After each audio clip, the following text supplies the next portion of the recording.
छत्तीसगढ़ के मुख्यमंत्री विष्णुदेव साय ने रायपुर में कई मुद्दों पर बयान दिया है। उन्होंने कहा कि जनता के लिए हम लगातार काम कर रहे हैं। साथ ही सीएम साय ने कहा कि पीएम मोदी की मां पर की गई टिप्पणी पर बिहार की जनता जवाब देगी। बाढ़ पीड़ितों को लेकर उन्होंने कहा कि हम हर संभव मदद कर रहे हैं। सौभाग्य का विषय है कि हमारे जो पावर कंपनियां हैं उनके संयुक्त भवन का आज शिलान्यास कार्यक्रम यहाँ पर संपन्न हुआ है और 217 करोड़ रुपए लागत से ये भवन बनकर तैयार होगा 3 वर्षों में। और ये हरित ऊर्जा से युक्त होगा। सोलर और ऐसा पहली बार की दीवार में भी मतलब उससे भी पावर जनरेट करके बिजली इस भवन में उपलब्ध होगी। तो ऐसा शायद पहला भवन छत्तीसगढ़ में बनने जा रहा है। तो मैं इसके लिए विद्युत विभाग, पावर कंपनियां और पूरे छत्तीसगढ़ वासियों को भी बधाई देता हूं, शुभकामनाएं देता हूं।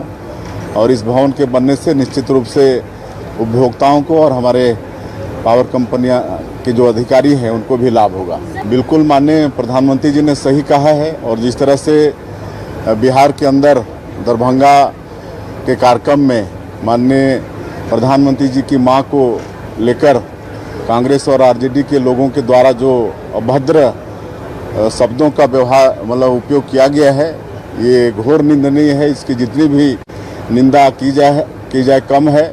और ये सिर्फ आदरणीय मोदी जी की मां का अपमान नहीं है, बल्कि पूरे देश की माता बहनों का अपमान है। और इसको बिल्कुल सहना नहीं चाहिए। और हमको पूरा विश्वास है कि बिहार की जनता इसका खामियाजा आरजेडी और कांग्रेस को भुगतना पड़ेगा।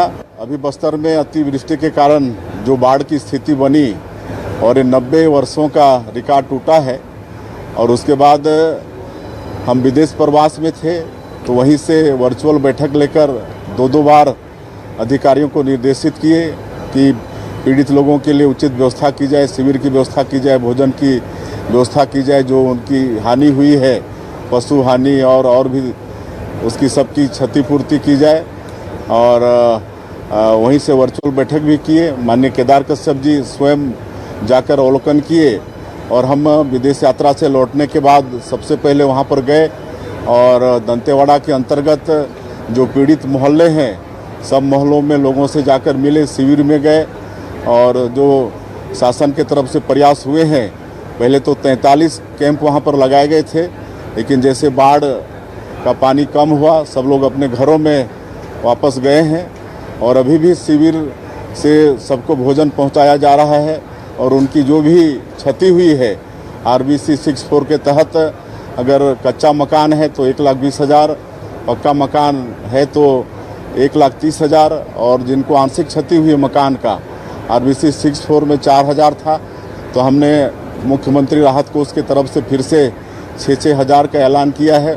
पशुधन की जो क्षति हुई है उसकी भी भरपाई कर रहे हैं। और इस संकट की घड़ी में सरकार पूरी तरह से उनके साथ खड़ी है।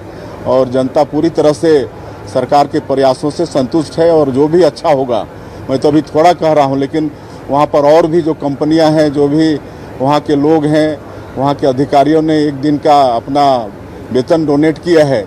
इस तरह से संकट की स्थिति में सारे लोग वहां पर खड़े हैं और सारा सहयोग हो रहा है।